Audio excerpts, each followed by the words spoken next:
CBS News senior political editor Steve Chaggaris is in Washington with us now. And Steve, after calling NATO obsolete during the campaign, what do you make of the vice president's message to our European allies and Pence saying the president wants real progress by the end of 2017? This sounds like mixed messaging. Well, the question I have is, or what, if they don't have real progress by the end of 2017? We don't know the answer to that yet. What are the consequences if these countries don't, play along with this idea that what Trump and Pence have said, which is that they need to pay their fair share, basically, share the burden in terms of funding NATO. I look at what Trump said during the campaign when he called it obsolete as sort of hyperbole, and Pence is out there really sort of telling these countries what Trump really wants, which is, again, he wants them to pay their fair share, to share this burden. And so that's sort of the job of Pence and really, frankly, other members of Trump's cabinet, which is sort of tell these countries how it really is and tamp down the bluster and bombast and hyperbole. Steve, Pence also addressed President Trump's repeated attacks on the press after he called the media the enemy of the people. Take a listen to this. Rest assured, both the president and I strongly support a free and independent press. But you can anticipate that the president and all of us will continue to call out the media when they play fast and loose with the facts. And the truth is that we have in President Trump someone who has a unique ability to speak directly to the American people. And when the media gets it wrong, I promise you, President Trump will take his case straight to the American people to set the record straight. Steve, what do you make of this ongoing feud with the media? Is this part of the White House strategy? Absolutely. This is a total part of the strategy.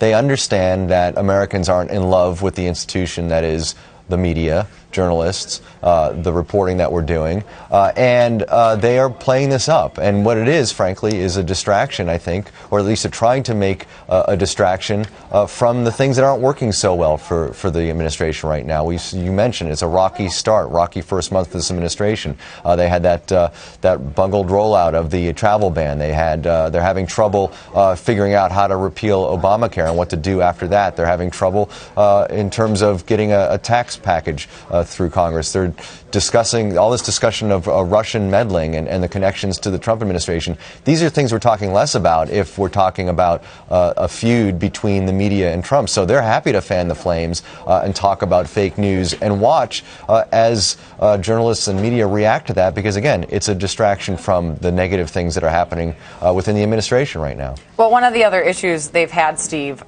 is replacing the National Security Advisor position with Michael Flynn.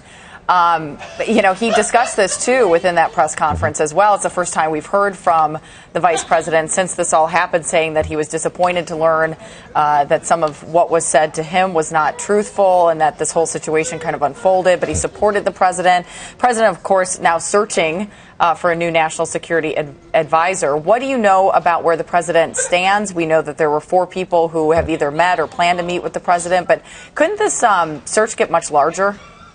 It could. In fact, a spokeswoman for the president said yesterday he could interview a few more people. But right now we know of the 4 that you mentioned earlier. We're in this situation, frankly, because of an issue that Major Garrett reported last week. The person that they wanted to give this job to, Robert Harward, last week, said that he was not going to have full control over staffing. And so he sort of walked away from the deal. Interestingly, Trump's spokeswoman yesterday said that they can bring their own team, whoever gets chosen to do this next. I think, obviously, a concession, realizing that they're having trouble filling the slot at this point. Steve, before we let you go, the president is expected to unveil a new executive order on immigration later this week. What more do we know about that? Well, it's interesting. So DHS Secretary Kelly spoke about this over the weekend and said it's really going to look like likely a streamlined version of what was released or what was signed last month, which will get rid of the limitations on people with green cards, people who have dual citizenship. These are the people who got held up at airports, famously, as we saw when the original EO was signed and put into place, and really the things that got the travel ban mired in the courts. So really, it's going to focus specifically on the 7 Muslim majority countries that Trump wanted to focus on initially. And again, it's going to be a more pared down version, I think, really sort of fixing the legal problems that were in the first version of this.